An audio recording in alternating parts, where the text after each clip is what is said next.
Santa Brígida viu porque 5 minutos de ira custaram 100 anos no purgatório. Não siga esse caminho.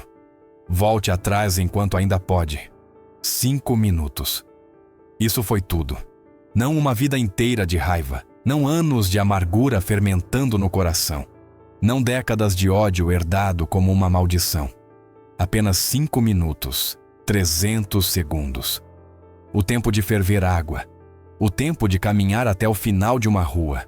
O tempo de rezar uma única dezena do rosário se você a rezar devagar, com atenção. E, no entanto, o preço foi descomunal. 100 anos no purgatório. 100 anos de purificação em um fogo que limpa, mas não consome. 100 anos separados do Deus que ele dizia amar. 100 anos vendo como outras almas entram na glória enquanto ele permanece atrás, aprendendo nas chamas uma lição que poderia ter aprendido na terra. Tudo por algo que durou o mesmo que uma pequena explosão, um instante de orgulho ferido, uma língua que se soltou. Aqui é onde a mente se rebela. Porque pensamos no pecado como se Deus medisse com um relógio. 5 minutos parecem pouca coisa, mas esta visão te obriga a olhar de outra maneira. Quantas vezes você e eu perdemos 5 minutos por dia sem perceber? Quantas vezes eles nos escapam sem valor? E ainda assim, há 5 minutos que podem marcar um destino, não pelo que duram, mas pelo que contém. Santa Brígida, ao contemplar aquela alma no purgatório, não entendia. Ela já tinha visto muitos naquele lugar de purificação.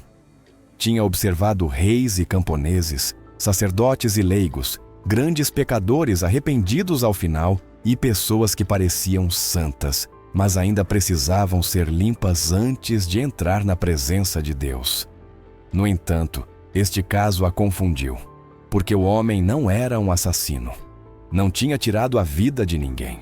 Não tinha levantado a mão em violência mortal. Não era um adúltero. Tinha sido fiel durante décadas. Não era um ladrão. Não vivia de enganos. Não era um blasfemo. Defendia a fé. Por fora, parecia um bom homem. E então a pergunta cai como um golpe. Se era assim, o que aconteceu? O que pôde passar em 5 minutos para exigir 100 anos de purificação? O que Santa Brígida viu que você também precisa ver antes que seja tarde? O que Cristo mostrou a Santa Brígida não foi, primeiro, a explosão de ira, mas a vida inteira daquele homem. E quanto mais olhava, mais o seu coração se apertava, porque tudo parecia correto, até belo.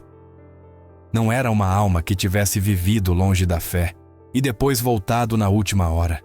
Era alguém que, desde o princípio, tinha sido levado por um caminho que parecia limpo. Brígida o viu como uma criança, com a vela acesa, com a túnica branca colocada sobre ele, marcado pelo batismo como filho de Deus.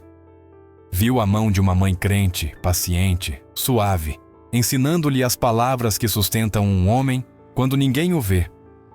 O Pai Nosso, a Ave Maria, o sinal da cruz, a confiança simples. Não era uma fé de aparência, mas a fé que se transmite em casa, nos gestos, no exemplo diário. Essa fé que não faz barulho, mas cria raízes. Viu-o entrar em sua primeira confissão com nervos e vergonha, como entra uma criança que sabe que falhou. E viu-o sair diferente, leve, porque o sacerdote foi amável e a penitência foi pequena. E Brígida entendeu mais uma vez que a misericórdia está ali para quem a busca de verdade, que não é um muro, mas uma porta aberta. Depois viu-o aproximar-se do altar pela primeira vez para receber a Eucaristia, não como um costume frio, mas com assombro, sabendo que algo sagrado estava ocorrendo. Viu a confirmação, o crisma sobre sua testa, o perfume do óleo, como um selo silencioso que o marcava para ser soldado de Cristo, não de palavra, mas de vida. Brígida viu-o crescer. Tornou-se um jovem forte, atraente, trabalhador. Ganhou o nome de homem confiável e honesto. As pessoas sabiam que quando ele falava, não estava brincando com a verdade. E essa reputação não nasceu de um discurso, mas de anos, de decisões pequenas, de escolher o reto quando ninguém aplaude. Também viu o amor entrar em sua história sem barulho, em uma missa de domingo. Viu-a, a mulher que mais tarde seria sua esposa, recolhida, reverente, e viu como ele notou seu modo de rezar, sua calma, sua simplicidade. Não foi uma paixão que consome e depois desaparece. Foi um olhar que permaneceu. E quando se casaram, fizeram-no na mesma igreja onde tinham rezado, onde tinham recebido os sacramentos, onde tinham aprendido a se ajoelhar. Brígida viu os votos pronunciados diante de Deus. Viu as mãos unidas, viu os rostos iluminados ao sair do templo. Viu os filhos chegarem um após o outro, como presentes. E viu uma casa que, por fora, parecia abençoada. Então, como isso se encaixa com um século de purgatório? Como pode uma vida assim terminar em um fogo de purificação tão longo? O que pode se esconder dentro de um homem que parece tão correto? E, acima de tudo, o que há dentro de nós que também parece pequeno, mas que Deus vê com um peso muito diferente? A visão mudou de repente, e Santa Brígida foi levada a um dia específico, um dia que, a princípio, parecia comum. O homem levantou-se como sempre, fez o que fazia todas as manhãs, tomou café, beijou sua esposa e saiu para trabalhar. Não havia sinais no céu, não havia um aviso escrito na parede. Era uma jornada normal, daquelas que se vive sem pensar que podem se tornar um ponto de virada. O trabalho foi realizado, o acordo estava claro, o preço tinha sido pactuado. Mas quando chegou o momento de pagar, apareceu o problema. O vizinho, o outro homem, recusou-se. Disse que a quantia era alta demais. Insinuou que tinha sido enganado. Afirmou que tinham passado a perna nele. E Brígida podia ver com clareza. Não era verdade. O trabalho estava bem feito. O preço era o que havia sido acordado. Não havia armadilha. Os dois homens falaram, revisaram o combinado, examinaram o realizado. Em uma cena assim, esperar-se-ia que o conflito se resolvesse como fazem os adultos quando querem viver em paz. Mas o vizinho não cedeu. Pelo contrário, começou a pressionar com mais força. Suas palavras tornaram-se mais cortantes. Já não discutia apenas um valor. Começou a atacar a honra do homem. Não disse simplesmente, isso é caro. Deu a entender que o católico era um trapaceiro, uma fraude, alguém em quem não se podia confiar. E para quem viveu construindo seu nome com esforço, para quem tentou ser reto, esse tipo de acusação não cai como um comentário. Cai como uma pedra sobre o orgulho. Cai como um golpe contra a identidade. Brígida olhou com atenção porque sentiu que algo estava se acumulando por dentro. Viu como a postura do homem mudava, quase sem perceber. Suas mãos, que estavam relaxadas, começaram a se fechar. Os dedos curvaram-se devagar, até formar punhos. Ele tentava manter-se sereno. Percebia-se.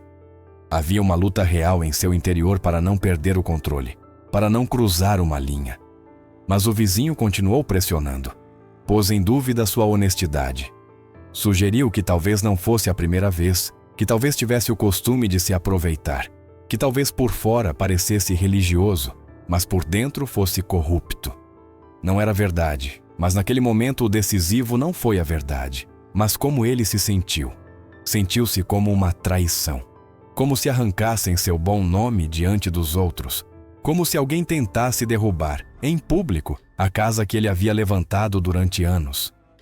E então, a acusação cruzou um limite invisível. Brígida viu esse instante exato. Viu as palavras caírem sobre o homem como um golpe seco. E no mesmo momento em que entraram, algo se rompeu. Foi como se uma represa cedesse. Como se um vulcão que estivesse contido explodisse de repente. Durante 5 minutos, o homem desatou sua fúria. Não foram frases soltas. Não foi uma reprovação breve. Foram 5 minutos de gritos. E sua voz começou alta e foi subindo mais. As pessoas ao redor ouviram. Até os cães ficaram em silêncio. 5 minutos que encheram o lugar de tensão, como se o ar tivesse se tornado pesado. Nesses 5 minutos saíram acusações, saiu desprezo, saíram agravos que ele havia guardado, e também palavras cruéis escolhidas com a intenção de ferir. Atacou o caráter do vizinho. Chamou-o de mentiroso. Chamou-o de desprezível. Disse coisas que sabia que doíam. Mirou direto nas vulnerabilidades. Foi direto às zonas onde sabia que o outro não tinha defesa. Brígida viu algo mais inquietante. O homem disse coisas que ele mesmo jamais teria se imaginado capaz de dizer. Como se em algum canto oculto tivesse existido uma escuridão que ele não conhecia. E mesmo assim, disse-as. Disse-as porque naquele momento não buscava justiça, mas vitória. Não buscava esclarecer, mas esmagar. Não buscava resolver, mas castigar. Seu rosto se transformou. As feições amáveis que Brígida tinha visto ao longo de sua vida desapareceram sob uma expressão dura. Seu corpo mudou, como um lutador que se inclina para a frente. Apontou o dedo como se fosse uma arma, cravando-o uma e outra vez contra o peito do vizinho. O outro homem ficou pálido. Parou de discutir, parou de se defender. Apenas permaneceu ali, recebendo o ataque, encolhendo-se, como se cada palavra o empurrasse para trás. Ao redor, alguns desviaram o olhar, envergonhados ou assustados, porque quando a ira se desata assim, ninguém quer ficar preso por perto. E Brígida compreendeu o ponto central da visão. Durante 5 minutos, aquele homem não foi o mesmo que tinha sido durante 50 anos. Durante 5 minutos, foi um recipiente de ira, um canal de raiva. E quando terminou, apagou-se com a mesma rapidez com que havia surgido. A tempestade baixou. A força drenou-se, como água na areia. Então olhou ao seu redor. Viu as testemunhas, sentiu o peso dos olhares, e como se acordasse de um pesadelo, outra coisa começou a crescer dentro dele. Vergonha. Uma vergonha pesada, assentada no estômago, porque compreendeu que tinha feito algo que não poderia ser desfeito facilmente. Diga-me, com sinceridade, se você estivesse lá, olhando, teria reconhecido esse homem como o mesmo bom católico de sempre. E ainda mais inquietante, se alguém pudesse ver seus 5 piores minutos, o que descobriria de você? Quando aquele arrebatamento terminou, não restou uma vitória. Restou um silêncio sujo, como o ar depois de um golpe. O homem foi para casa com o peito ainda quente, mas com a alma pesada. À medida que caminhava, o que antes parecia defender-se começou a se revelar como outra coisa. Não tinha protegido sua honra, tinha ferido um irmão diante de outros. Tinha lançado palavras como pedras, e essas pedras, embora já não estivessem em sua mão, continuavam no chão, visíveis, acusando-o. Santa Brígida viu como, ao chegar à noite, a lembrança voltou repetidas vezes. O rosto do vizinho, pálido, abatido. Os olhares de quem havia presenciado a cena. E, acima de tudo, o momento exato em que sua língua se transformou em faca. Não conseguia dormir em paz, porque a consciência, quando ainda está viva, não te deixa descansar como se nada tivesse acontecido. Então fez o que sempre tinha feito em outros pecados. Foi se confessar. Entrou na igreja com passos curtos, quase como se temesse que o chão o rejeitasse. Ajoelhou-se, abriu o coração e disse o que havia acontecido. Não o enfeitou, não o justificou. Confessou a ira, as palavras, a intenção de humilhar. E o sacerdote, como ministro de Cristo, ouviu-o, falou com ele e deu-lhe a absolvição. Naquele instante, a culpa foi perdoada. Mas a visão não para por aí, porque aqui está a parte que muitos não compreendem. Cristo explicou a Santa Brígida que uma coisa é o perdão do pecado, e outra coisa são as consequências que o pecado deixa, como cicatrizes, como dívidas, como dano real.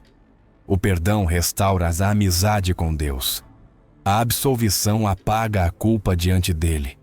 mas não apaga automaticamente a desordem que o pecado causou no mundo, nem o dano que entrou na alma, nem a ferida que ficou na outra pessoa.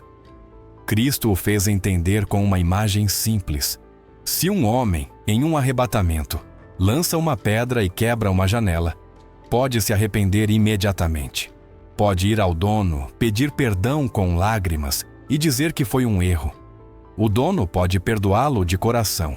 Pode abraçá-lo e dizer que não guarda rancor. Mas a janela continua quebrada. O vidro continua no chão. O frio continua entrando. E alguém deve reparar o que foi quebrado. O perdão não cola os cristais por si só. Assim acontece com a ira.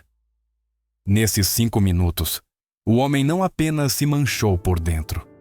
Também danificou a honra do vizinho, humilhou-o, feriu-o.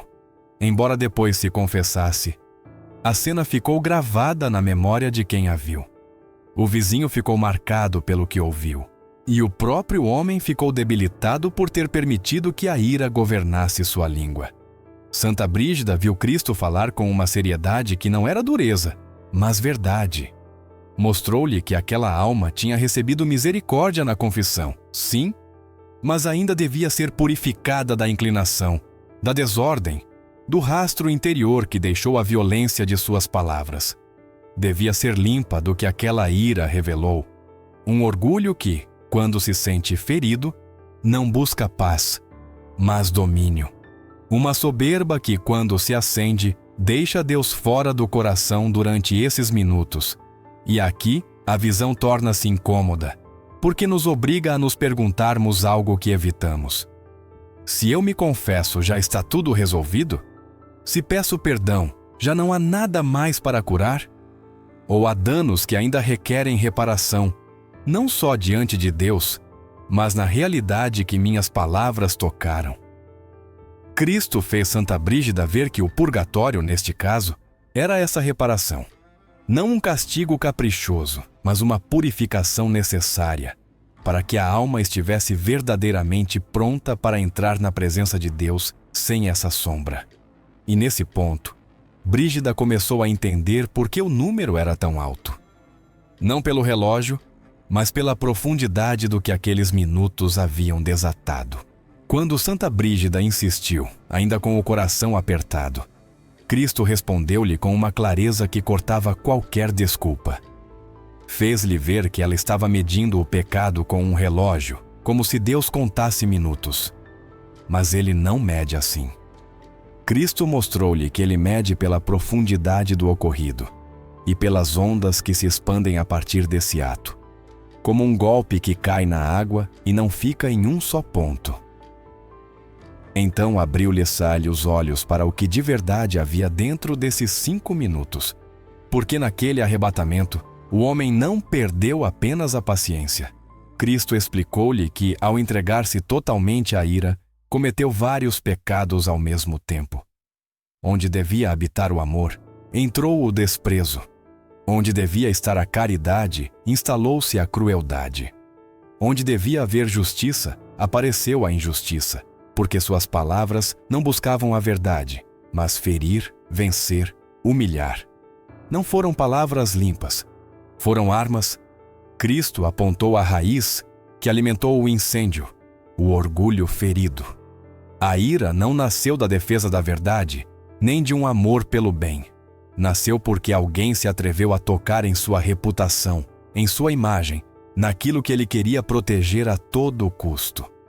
Cristo fez Brígida ver que um homem humilde teria respirado, teria buscado a clareza, teria dito algo como: talvez eu esteja enganado, conversemos. Mas este homem, naquele instante, deixou que a vaidade machucada tomasse o comando. E com isso pecou contra a paciência, porque a paciência espera, suporta, busca a paz. Ele, em contrapartida, exigiu vingança imediata, vitória imediata, como se o mundo lhe devesse um triunfo naquele mesmo momento. Pecou contra o domínio próprio, porque as paixões governaram a razão e as emoções tornaram-se rei. Cristo lembrou-lhe o que o Espírito produz na alma: amor, alegria, paz, paciência, bondade, mansidão, domínio próprio. E nesses 5 minutos, o homem escolheu o contrário. Mas Cristo disse que ainda havia mais. Mostrou a Brígida que aqueles 5 minutos não se apagaram quando terminou a discussão. Deixaram sulcos. Em 5 minutos, o homem entalhou uma marca dentro de si que tornaria mais fácil a ira futura e mais difícil a paz futura. Não apenas causou dano fora, deformou-se por dentro, treinou a si mesmo, embora não o soubesse, para reagir pior na próxima vez. Depois, Cristo mostrou-lhe a onda mais dolorosa, o outro homem, o vizinho. Brígida viu-o sair daquele encontro como se tivesse sido atingido fisicamente. Os ombros caídos, o rosto pálido, a dignidade arrancada diante dos outros. E viu algo decisivo. Ele não se defendeu. Permaneceu ali recebendo o ataque. Naquela noite, o vizinho reviveu cada palavra, cada acusação, cada giro cruel. E com o tempo, algo se quebrou em seu interior. Tornou-se mais calado, mais retraído. Começou a evitar o mercado quando sabia que o outro podia estar lá, porque não queria voltar a se sentir pequeno. Mas evitar não cura uma ferida. Sem cura, a ferida apodrece por dentro. Cristo mostrou como, na ausência de cura, a dor do vizinho transformou-se em ressentimento, e o ressentimento cresceu até tornar-se ira. Não uma ira explosiva como a que recebeu, mas uma ira escondida, silenciosa, que muda o caráter lentamente. Sua esposa notou a mudança, perguntou-lhe o que estava acontecendo, mas ele não disse. Não sabia como admitir que tinha sido humilhado, em parte porque não o reconhecia totalmente e, em parte, porque dizia a si mesmo que tinha o direito de se sentir assim. Os anos passaram e esse ressentimento não foi embora. A desculpa veio, sim, mas a ferida continuou. As palavras não podiam desfazer o que as palavras já tinham feito, e o vizinho carregou essa amargura até o túmulo. Cristo mostrou a Santa Brígida que essa amargura abriu portas para outros pecados, pecados de ressentimento, de falta de perdão, de descaso espiritual. Porque uma ferida não tratada começa a infectar tudo. E aqui Cristo foi justo e preciso. Disse que o homem colérico não era responsável por cada escolha do vizinho, porque o vizinho também poderia ter buscado cura, poderia ter oferecido seu sofrimento a Deus, poderia ter lutado para perdoar. Mas o homem, sim, era responsável por ter tornado mais difícil esse caminho. Era responsável por ter criado a ocasião do pecado. Responsável por ter plantado uma semente escura que outro homem não soube arrancar. Aí Santa Brígida começou a compreender por que 5 minutos podiam pesar como 100 anos. Porque não foi um deslize pequeno. Foi uma rendição completa. Foi uma fratura interior. Foi uma ferida que se expandiu para outra vida. Foi uma nuvem que entrou em uma comunidade, que olhou e aprendeu, talvez sem querer, que a fúria podia dominar tudo. E então, a pergunta torna-se pessoal, porque Cristo não mostrou essa visão para entreter, mostrou-a para despertar. Quando você explode, mesmo que seja apenas um momento, o que você está semeando na alma do outro? Que sulcos você está entalhando na sua? Quantas feridas ficam abertas, embora depois peça perdão? Cristo, na visão que Santa Brígida recebeu, não ficou apenas na advertência. Mostrou-lhe também o caminho, porque o propósito não era que o espectador se afundasse no medo, mas que despertasse enquanto ainda há tempo. Cristo fez-lhe ver que a ira não se vence apenas com força de vontade, porque no momento do fogo, a vontade costuma ser fraca.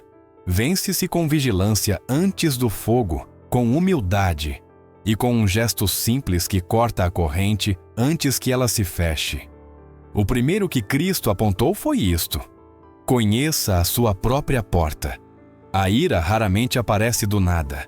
Entra por uma fresta. No caso daquele homem, a fresta foi o orgulho ferido, o desejo de proteger sua imagem, a necessidade de ficar por cima. Cristo mostrou-lhe que, enquanto o homem se acreditasse incapaz de cair, precisamente por isso cairia, porque a soberba sempre prepara uma queda. Mas quando uma alma reconhece sua fragilidade, torna-se mais cuidadosa. Já não brinca com a borda. Depois, Cristo indicou-lhe essa arma mais simples, porém mais poderosa, para cortar o arrebatamento. Deter-se antes de falar. Não responder no mesmo instante. Não disparar palavras porque o coração está quente. Cristo fez Brígida entender que muitas condenações interiores começam com uma frase que poderia ter sido engolida. Uma única frase. Um único "você vai ver". Um único insulto. Um único tom de desprezo. E, no entanto, quase ninguém quer calar-se porque sente que calar-se é perder. Cristo ensinou o contrário. Calar-se a tempo não é perder, é vencer. É escolher a paz, é proteger a alma. Na visão, Cristo mostrou um gesto concreto, uma oração curta, quase como um sussurro. Senhor, ajuda-me. Não é uma oração longa, não requer um lugar especial, não precisa que o mundo pare. É apenas uma ponte para que Deus entre no momento exato em que a ira quer ocupar tudo. Cristo mostrou-lhe que, se o homem tivesse dito essa frase nos primeiros segundos, o incêndio não teria crescido. Porque quando Deus entra, o orgulho recua. E quando o orgulho recua, a ira perde seu alimento. Cristo também indicou outro remédio. Olhar para o outro como alma, não como inimigo. No momento da discussão, o vizinho deixou de ser pessoa e tornou-se obstáculo. Cristo mostrou a Brígida que essa mudança é mortal. Porque quando você vê o outro apenas como ameaça, você se permite tratá-lo como coisa. Em vez disso, se você lembrar que o outro também é imagem de Deus, que tem feridas, que tem história, que também vai morrer, que também vai ser julgado, então sua língua torna-se mais cuidadosa. Não porque você seja fraco, mas porque é consciente do sagrado. Depois Cristo falou de reparar rápido, não deixar que o dano amadureça. No caso do homem, ele se confessou sim, mas a visão mostrou que o dano ao vizinho não desapareceu apenas pela absolvição. Cristo ensinou que a alma deve buscar, quando possível, reparar também com o próximo. Não a partir do orgulho, não com frases frias como se fosse um trâmite, mas com humildade real. Reconhecer o dano. Pedir perdão sem desculpas. Se necessário, restituir o que se quebrou, como quem paga o vidro da janela que ele mesmo quebrou. Cristo lembrou que a Escritura adverte sobre esse veneno. A ira, quando se instala, não fica em um canto. Contamina a casa, contamina o trabalho, contamina o coração. E o mais perigoso é quando alguém diz, "Eu sou assim". Cristo mostrou que essa frase é uma rendição. Porque nenhum pecado se cura se você o transforma em identidade. A graça de Deus não existe para justificar seu caráter, mas para transformá-lo. No encerramento da visão, Santa Brígida compreendeu que a lição não era um número, não era apenas 100 anos. A lição era esta: um instante pode revelar o que há dentro de você e pode abrir feridas que você não sabe medir. Por isso Cristo pediu vigilância. Não uma vigilância ansiosa, mas uma vigilância humilde, consciente de que o coração humano é capaz de cair rápido se descuidar. E agora, ouça isso como se fosse para você, porque é. Quais são seus 5 minutos perigosos? O que costuma te inflamar? Que palavra, que tom, que acusação te faz perder o controle? É o orgulho, é o cansaço, é o dinheiro, é a família, é sentir-se humilhado. Se hoje você pudesse retroceder antes de explodir, que relacionamentos salvaria? Que feridas evitaria semear? Santa Brígida, ao terminar a visão, não ficou calada. Ficou tremendo por dentro, porque entendeu que o purgatório não é um conto para assustar, mas uma realidade que revela quanto pesa o amor e quanto pesa a falta de amor. E o ensinamento final é claro. Deus perdoa a alma arrependida, sim, mas a alma também deve ser purificada do que o pecado deixa. Por isso, não brinque com a ira. Não a alimente, não a escuse. Não faça dela sua amiga. Senhor Jesus Cristo, Tu que és manso e humilde de coração, entra na minha alma quando o fogo quiser se levantar. Ensina-me a calar quando o orgulho quiser falar.